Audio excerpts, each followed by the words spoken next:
নতুন পুলিশ নিয়োগ দিতে পারলেন না, তাহলে কি করলেন 1 বছর? একটা শর্ট ট্রেনিং করে কেন? আমি নিজেও সরকারে এক সময় ছিলাম, 5 বছর ছিলাম সরকারে। ওনাদের তো এখনো 1 বছর পূর্ণ হয়নি, আমি 5 বছর ছিলাম।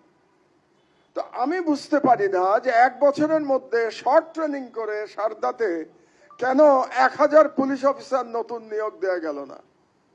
এটা এর কোনো ব্যাখ্যা কি? কি ব্যুরোক্রেটিক জটিলতা এখানে আমার জানা নাই। সদিচ্ছা থাকলে কেন পরের দিনই করা হলো না? কেন 7 দিনের মধ্যে করা হলো না? এটা তো বোঝার কথা যে আমাদের রাষ্ট্র চালাতে গেলে পুলিশ লাগবে। আপনারা নির্বাচন করবেন, পুলিশ ছাড়া কেমনে নির্বাচন করবেন? আপনারা যে পুলিশ হাসিনা বসিয়ে দিয়ে গেছে তাদেরকে দিয়ে আপনারা নির্বাচন করবেন, কিভাবে করবেন নির্বাচন তাদেরকে দিয়ে? কোন পুলিশ আপনার কথা শুনবে?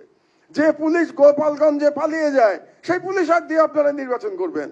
তো গোপালগঞ্জে যদি পালিয়ে যায় তো নির্বাচনের সময় সব জায়গা থেকে পালিয়ে যাবে, তখন কি করবেন এই পুলিশ দিয়ে? 1 বছরে পুলিশ নিয়োগ দেয়া গেল না, এই ব্যর্থতা কিভাবে, কোন যুক্তিতে আমরা মেনে নিতে পারি? কেন হলো না এটা? তো এগুলো মানে দুঃখের বিষয়। আমরা তো এই সরকারকে সফল দেখতে চেয়েছিলাম, এখনো সফল দেখতে চাই।